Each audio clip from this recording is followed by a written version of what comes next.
വിശന്നിരുന്നപ്പോൾ വയറ് നിറച്ച് തേങ്ങ തിന്നു. എന്താ സംഭവിക്കുക? സുഖം. വയറ് നിറച്ച് തേങ്ങാപ്പാൽ കുടിച്ചു, വയറിളകും. വയറ് നിറച്ച് വെളിച്ചെണ്ണ കുടിച്ചു, നിങ്ങൾ തട്ടിപ്പോവും, മരണം. എന്താ കാര്യം? നിങ്ങൾ ഫുഡാണ് കഴിക്കേണ്ടത്, ഫുഡ് സപ്ലിമെൻറ്റുകൾ കഴിക്കരുത്.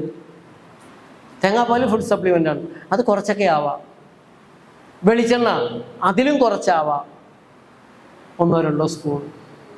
പക്ഷെ നിങ്ങൾ തേങ്ങ കഴിക്കുന്നതാണ് നല്ലത്. തേങ്ങയിൽ വെളിച്ചെണ്ണയുണ്ട്, വെളിച്ചെണ്ണയിൽ തേങ്ങയില്ല. ചെറിയ മാറ്റമല്ല അതിന്.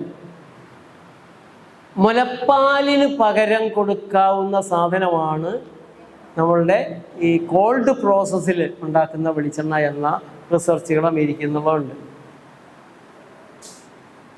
ഹാർട്ട് അറ്റാക്കിൻ്റെ കാരണം വെളിച്ചെണ്ണ. നമ്മുടെ രക്തത്തിനും എണ്ണമയം കൊഴുപ്പ് കൂട്ടി, പ്ലേറ്റ്ലെറ്റുകളും അവിടെ ഉണ്ട്. രക്തത്തിന് പശ സ്വഭാവം ഉണ്ട്.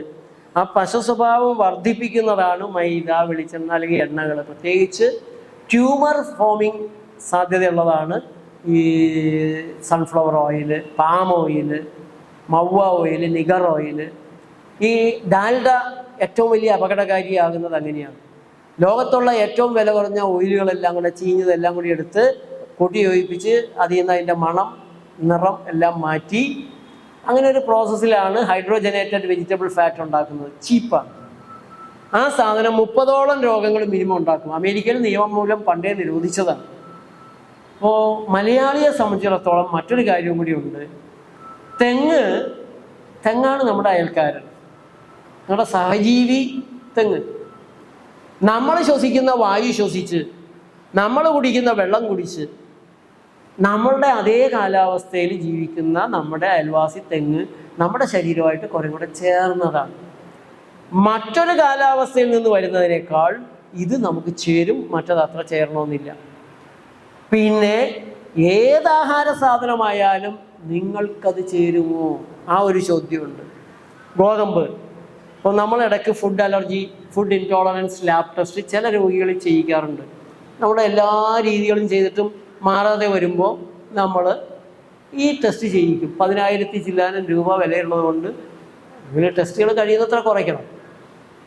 അതിലേറ്റവും കൂടുതൽ ആളുകൾക്ക് അലർജി കാണുന്നത് ഗോതമ്പിൽ, പാലിൽ, മുട്ടയിൽ, ഇറച്ചിയിൽ, എണ്ണകളിലൊക്കെയാണ്. അതുകൊണ്ട് ഓരോന്നും നിങ്ങൾ ജാഗ്രതയോടെ ശ്രദ്ധിക്കണം. ഇത് കഴിച്ചിട്ട് എനിക്ക് എങ്ങനെയുണ്ട്, ക്ഷീണം കൂടുന്നുണ്ടോ? ഇപ്പോൾ പുഴുക്കലരി ചോറ് നിന്നിട്ടിരുന്നപ്പോൾ ഒരു കുഴപ്പമില്ലായിരുന്നു. പക്ഷെ ഇപ്പോൾ ഒരു ദിവസം എവിടെയെങ്കിലും പോയി പുഴുക്കലരി ചോറ് നിന്നാൽ അരമണിക്കൂർ കൊണ്ട് കിടക്കേണ്ടി വരും. അത്രയ്ക്ക് ക്ഷീണിപ്പിക്കുന്നൊരു സാധനം. കാർബൺ ടോക്സിക്കാണ്. ആ ടോക്സിസിറ്റി നമുക്കിപ്പോൾ മനസ്സിലാകുന്നുണ്ട്. മുമ്പ് അത് അറിഞ്ഞിരുന്നില്ല. ശരീരത്തിന് അത് അറിയിക്കാൻ കഴിയില്ലായിരുന്നു. നിരന്തരമാകുമ്പോൾ ശരീരത്തിന് അങ്ങനെ ഒരു പ്രത്യേകതയുണ്ട്. നിങ്ങൾ ദുർഗന്ധത്തിൽ പോയി കിടന്നാൽ 2-3 ദിവസം കഴിയുമ്പോൾ ദുർഗന്ധം ഇല്ലാന്നാവും. അപ്പോഴായിരിക്കും നിങ്ങളൊരു സുഹൃത്ത് തോന്നി, ഈ ദുർഗന്ധത്തിൽ നീ അങ്ങനെ പോടാ, ഞാൻ വരുമ്പോഴായിരുന്നു ദുർഗന്ധം, ഇപ്പം ദുർഗന്ധമൊന്നും ഇല്ല എന്ന് പറയും. മൂക്കിന് അങ്ങനെ ഒരു പ്രത്യേകതയുണ്ട്, ഒരു അഡാപ്റ്റബിലിറ്റി വരും.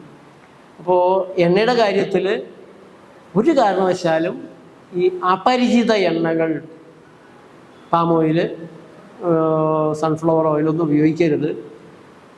തേങ്ങയുടെ കാര്യം തന്നെ നോക്കുക. 1 കിലോ തേങ്ങയ്ക്ക് എന്ത് വിലയുണ്ട്? 80 രൂപ. എത്ര തേങ്ങയുണ്ടെങ്കിലാണ് 1 ലിറ്റർ 1 കിലോ വെളിച്ചെണ്ണ കിട്ടുക? 10 തേങ്ങ. അപ്പോൾ 10 തേങ്ങയ്ക്ക് എന്ത് വില? 850. ഈ 10 തേങ്ങ വേണം വെളിച്ചെണ്ണ 1 കിലോയ്ക്കും എങ്കിൽ അങ്ങനെ ഉണ്ടാക്കുന്ന വെളിച്ചെണ്ണ ആട്ടുന്നവൻ്റെ കൂലി, യന്ത്രത്തിൻ്റെ, കറണ്ടിൻ്റെ എല്ലാം കൂട്ടിക്കഴിഞ്ഞാൽ 1000 ചില്ലാനം രൂപ വരില്ല. അവൻ്റെ ലാഭം വേണ്ടേ? 1000 രൂപ വരുന്ന ഒരു സാധനത്തിന് എങ്ങനെയായാലും, പിന്നെ കുപ്പി, ഒരു കുപ്പിക്ക് വെളിച്ചെണ്ണ കുപ്പിക്ക് തന്നെ ചില്ലുകുപ്പിയാണെങ്കിൽ 100-150 രൂപ വരും. അതെങ്ങനെയാണ് നമ്മുടെ നാട്ടിൽ 300-നും 400-നും 500-നും ഒക്കെ വിൽക്കണത്? ഇത് തന്നെയാണ് സൺഫ്ലവർ ഓയിലിന്. 8 കിലോ സൺഫ്ലവർ ഓയിൽ ഉണ്ടെങ്കിലാണ് 1 കിലോ എണ്ണ അതിൽ നിന്ന് കിട്ടുക. 1 കിലോയ്ക്ക് വില 120 രൂപ. 8 കിലോയ്ക്ക് അപ്പം എത്രയായി? വിൽക്കുന്നത് 120 രൂപയ്ക്ക്. ഇതെല്ലാം വൈറ്റ് ഓയിലാണ്. വൈറ്റ് ഓയിൽ എന്ന് പറഞ്ഞാൽ ലിക്വിഡ് പാരഫിൻ. ഏതായാലും ഗോവിന്ദപുരം പൊള്ളാച്ചി ഭാഗങ്ങളിലൊക്കെ ചെന്നിട്ട് ഞങ്ങൾക്ക് ഓയിൽ വേണം. അപ്പോൾ അവർ ചോദിക്കും എത്ര പെർസെൻറ്റേജ് വെളിച്ചെണ്ണ ചേർക്കണം, 5% ചേർക്കണോ 10% ചേർക്കണോ? ബാക്കി അവർ വൈറ്റ് ഓയിലും ഈ എസെൻസും എൻസൈമും എല്ലാം കൂടി ചേർത്തിട്ട് റെഡിയാക്കി കാര്യം തരും. നല്ല മണം, നല്ല ഗുണം, നല്ല കഴിക്കുന്നവൻ്റെ കാര്യം കഷ്ടം. ബെറ്റർ എണ്ണകൾ ഒഴിവാക്കുക. ഉപയോഗിക്കുന്നുണ്ടെങ്കിൽ അല്പം വെളിച്ചെണ്ണ, പരമാവധി തേങ്ങ ഉപയോഗിക്കുക. തേങ്ങ ചിരവിക്കഴിഞ്ഞാൽ ദിവസങ്ങളോളം വെച്ചേക്കരുത്. ചിരകിക്കഴിഞ്ഞാൽ ഉടനെ തന്നെ തീർക്കാൻ കഴിയണം. അത് കറികൾക്ക് തേങ്ങാപ്പാലായിട്ടും ഒക്കെ ആയിട്ട് ഉപയോഗിച്ച് തീർക്കുക.